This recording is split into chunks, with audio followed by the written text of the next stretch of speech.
Welcome to the Deep Dive. Glad to be here.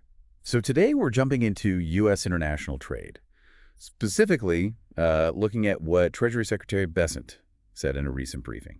And there was also a statement from the White House press secretary, Caroline Leavitt, we should touch on. Exactly. We've got pieces on European digital taxes, those tariffs on China, and even, interestingly, car parts.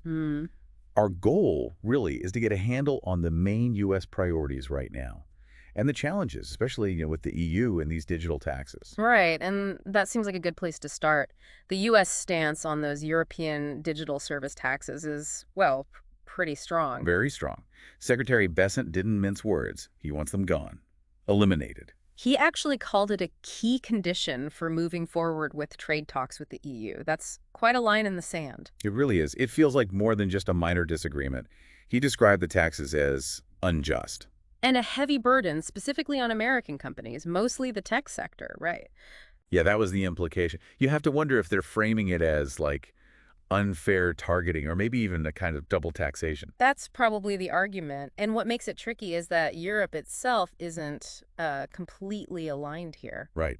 Bessent mentioned that split, didn't he? He did. You've got countries like France and Italy with these taxes already in place. But then Germany and Poland, for example, they haven't gone down that road. Exactly. So that internal division within the EU, it makes negotiating for the U.S., well, complicated. It's not like talking to one single entity. Definitely throws a wrench in the works, doesn't it? Negotiating with a bloc that's sort of divided on the very issue you're focused on.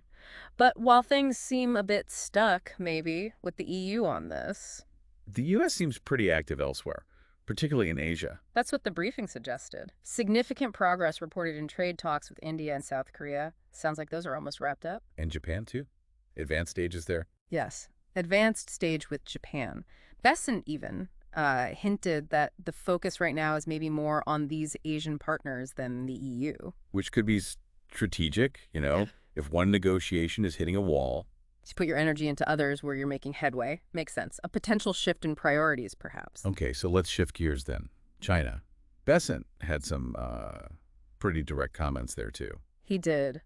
The message seemed to be that China should be, let's say, more interested in ending the ongoing trade tensions. And he brought up the tariffs the U.S. has imposed. Those are substantial. Yeah, the figure mentioned was 145%. That's a huge number.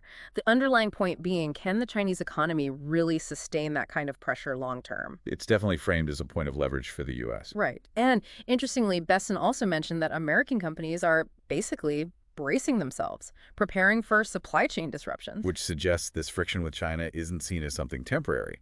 They're planning for it to potentially continue. Seems that way. But, the tariff situation isn't completely rigid. We saw that with the car parts announcement. Yes, the White House statement. What was that about?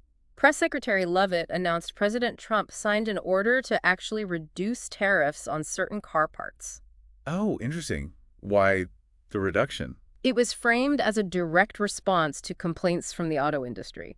Companies saying the existing tariffs were hurting them, raising their costs. So a policy adjustment based on feedback from domestic companies shows there's some flexibility, depending on the sector. Exactly. It highlights that these trade tools, like tariffs, get reviewed and sometimes tweaked based on their impact back home. Okay, so let's try and pull the main threads together here. Sure. The U.S. is standing firm, really firm, on getting rid of European digital taxes. That's like gate number one for deeper EU trade talks. Right. Non-negotiable, it seems. Meanwhile, definite progress, maybe even a strategic focus shift towards trade deals in Asia, India, South Korea, Japan, looking promising. Active engagement there. With China, the pressure stays on via high tariffs, though there's an acknowledgement that U.S. companies need to be prepared for ongoing friction. And yet some specific tariffs, like those on car parts, are being rolled back because of negative impacts on U.S. industry. So it's this mix of hard lines, strategic pivots, and targeted adjustments. Precisely. A complex picture,